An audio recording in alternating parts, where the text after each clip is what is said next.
نحوست کا کنسیپٹ یعنی ایک خاص دن کو منحوس سمجھنا، ایک خاص ڈیٹ کو منحوس سمجھنا، اس کی کوئی شریعت سے بھی دلیل ملتی کہ کچھ دن منحوس ہوتے ہیں؟ بالکل. اچھا. منحوس دیکھیں بہت سارے دن برکت والے دن ہوتے ہیں. جمعے کا دن برکت والا دن، صحیح. جمعے اور جمعے کی رات کی درمیانی رات برکت والی. پھر جمعے کے دن ایک ایسی گھڑی ہے جو برکت والی گھڑی ہے، اس میں دعائیں قبول ہوتی ہیں. پھر نبی کریم صلی اللہ علیہ وسلم نے فرمایا ہر رات میں ایک قبولیت کی گھڑی ہوتی ہے. پھر جو رات کا تیسرا پہر ہے، پچھلا حصہ، اس اللہ تعالیٰ آسمان دنیا پہ آ جاتے ہیں. یہ مبارک گھڑی ہے. اچھا، یہ مبارک اور منحوس کا تعلق تو ہے. رمضان مبارک مہینہ ہے، بالکل ٹھیک. رمضان مبارک ہے.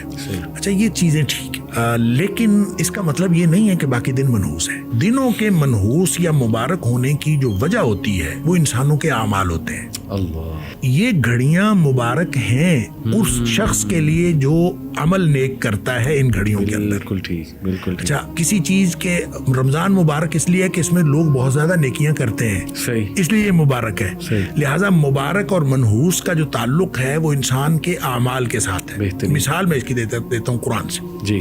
قرآن نے ان دنوں کو جو دن قوم عاد پر عذاب آیا، جی، قرآن نے اس کو ایام نحسات کہا ہے کہ وہ سارے منحوس دن تھے اللہ، جن دنوں میں قوم عاد کے اوپر عذاب ہے. صحیح صحیح. منحوس دنوں میں عذاب ہے. اور ان کے اوپر پتہ ہے کب عذاب ہے، کون سے دن میں عذاب ہے؟ قرآن نے خود بتایا ہے 7 لیال و 8 ایام حسوما، 7 راتیں اور 8 دن مسلسل. اب آپ بتائیں 7 راتیں اور 8 دن مسلسل عذاب آیا ہے. اس میں جمعہ بھی ہے، اس میں جمعرات بھی ہے، اس میں بدھ بھی ہے، اس میں ہفتہ بھی ہے، اس میں اتوار بھی ہے. بالکل. اس میں سارے دن منحوس ہو گئے. اس لیے منحوس ہو گئے کہ ان کے کرتوت ایسے تھے، ان کے کرتوتوں کی وجہ سے ان کے اوپر عذاب آیا. ان کے لیے وہ منحوس ہو گئے. جو لوگ نیک عمل کریں گے ان کے لیے مبارک ہے. اس لیے مبارک برکت اور نحوست کا کانسیپٹ بالکل شریعت کے اندر ہے، لیکن اس کا تعلق انسان کے عمل کے ساتھ.